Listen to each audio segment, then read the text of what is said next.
क्योंकि महरीन मैं जानती थी कि मैं ही बुरी बनूंगी और ये इल्जाम मुझ पर लगेगा, इसीलिए मैं नहीं मान रही थी। अब फिर किसी ने क्या कह दिया एनी? कहना क्या है, फरी ने कहा है कि मैंने अफान को वरगलाया और मैंने उसे वरगला के शादी की, और ना सिर्फ वो बल्कि पूरे घर वाले और तो और मेरी बहन भी मुझ पर यही इल्जाम लगा रही। आने दो अफान को, मैं उससे बात करती हूँ। मैं कब तक ये ड्रामा बर्दाश्त करूंगी? जो चीज मैंने नहीं की वो बात में बार बार क्यों सुनूं? कि तुम क्या कह रही हो एनी? देखो, तुम दूसरों की वजह से अपनी जिंदगी क्यों खराब कर रही हो? क्योंकि सबको ये लगता है कि मैंने अफान को फंसाया। अब अगर लोग गलत समझ रहे हैं तो एटलीस्ट उनको क्लियर करना तो बनता है ना। अरे तो कहने दो, देखो असल हकीकत तो तुम जानती हो ना। हाँ, लेकिन मैं ये भी जानती हूँ कि अफान सिद्रा को पसंद करता था, और सिद्रा ना सही तो आयमा से शादी कर लेता।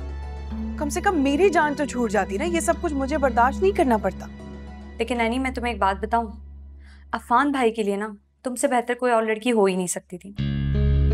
मुझे लगता है महरीन, तुम्हें ये सब कुछ आसान लग रहा होगा, लेकिन तुम समझ नहीं पा रही हो मेरी बात, क्योंकि ये सब कुछ मैं फेस कर रही हूँ, सुनने वाला नहीं।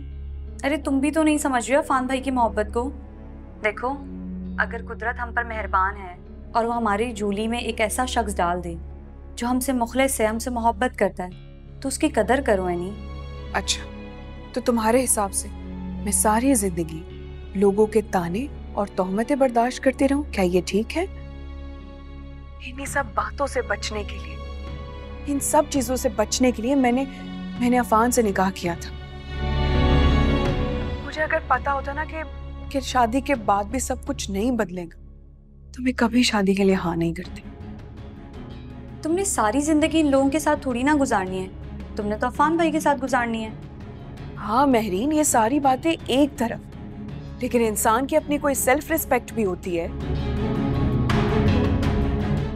जो कुछ भी है, मैं नहीं कर सकती बर्दाश्त, मुझसे नहीं हो रहा है अब। इसीलिए मैंने सोचा है कि मैं अफान से बात करूंगी, बल्कि मैं अभी अफान से बात करती हूँ। एनी, ये लड़की कभी नहीं समझेगी। क्या करूं मैं इसका?